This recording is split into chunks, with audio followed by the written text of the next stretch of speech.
સચ્ચિદાનંદ, જય સચ્ચિદાનંદ, જય સચ્ચિદાનંદ.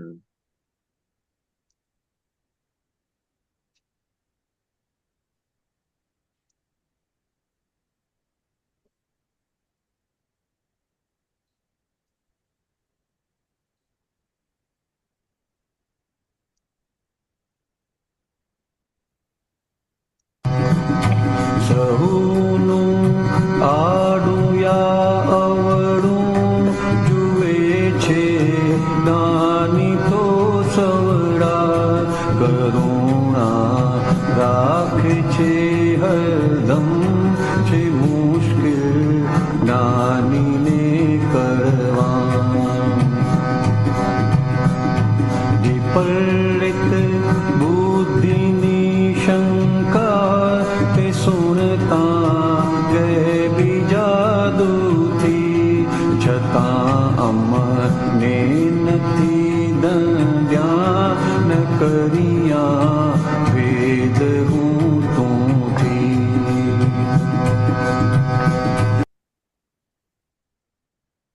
જય સચ્ચિદાનંદ. જય સચ્ચિદાનંદ. વાત્સલ્ય મૂર્તિ એ કેવળ એક મધર માટે બોલાય છે, જે એમના છોકરાઓ માટે વાત્સલ્યની મૂર્તિ હોય છે. ગમે તેવું હોય તો એ છોકરાઓ જોડે, બાળકો સાથે એમનો તાર તૂટતો જ નથી, હૃદયનો તાર તૂટતો જ નથી, દિલનો તાર તૂટતો જ નથી.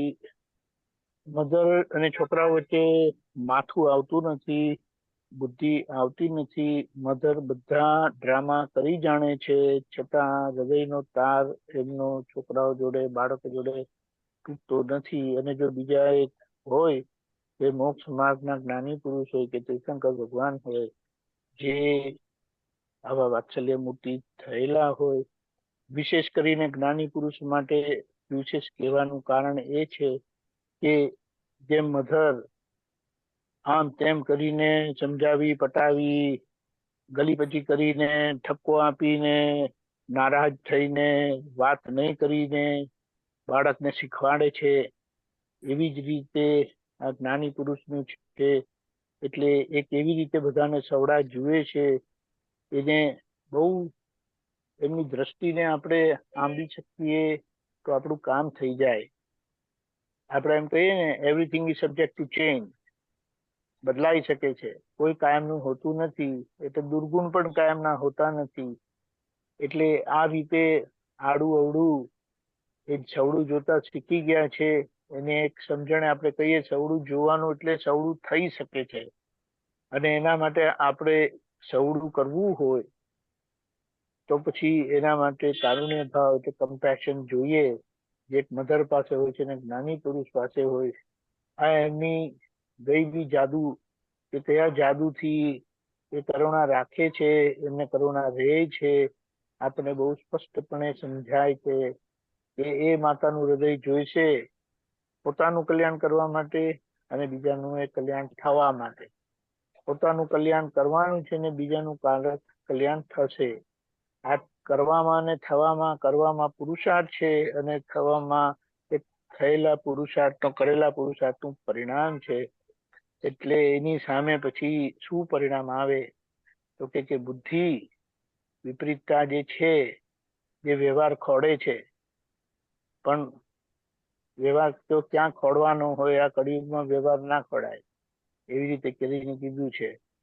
એટલે વિપરીત બુદ્ધિની શંકા એ સુનતા ગઈબી જાદુથી. એટલે આ એમનું જાદુ કયું છે ખરેખર આપણે કહીએ ને, એ મધર અને એ જ્ઞાની પુરુષ કાયમ માં યાદ આવે છે ને આપણને દાદા યાદ આવે છે. અને એ જ આખું શું કહેવાય ટર્નિંગ પોઈન્ટ આપણને મળેલું છે. સુનતા ગઈબી છતાં અમને નથી દંડિયા ભેદ ઊંચું છે. એટલે આપણે કહીએ, જે એક થવાનો માર્ગ છે, મોક્ષે જવાનો માર્ગ, એટલે કોઈની જોડે ભેદભાવ પોસાય નહીં, કોઈના જોડે જુદાઈ પોસાય નહીં.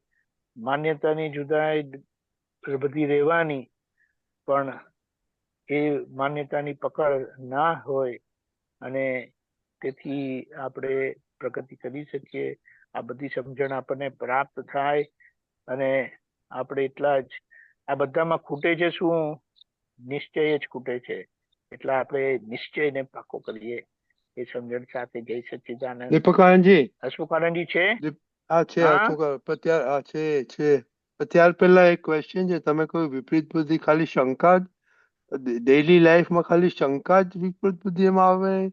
હસમુખાનંદજી, દીપકાનંદજી વિપરીત બુદ્ધિમાં એ શંકા મુખ્ય કામ ભજવે છે કે આમ હશે ને આમ હશે ને આમ હશે. કારણ કે બુદ્ધિ આખી ઊંધી જ છે ને, સંસારુગામી છે અને સંસારમાં જ રાખે.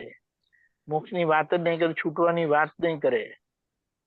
કેમ કરીને ડેરો જમાવીએ ને, કારણ કે એનું ફરજણ અજ્ઞાન છે, અને અજ્ઞાન એટલે સંસારી ભાવ. ત્યારે દાદા પાસે, જ્ઞાની પુરુષ પાસે એનું બીજ જ જ્ઞાન છે, મોક્ષ છે.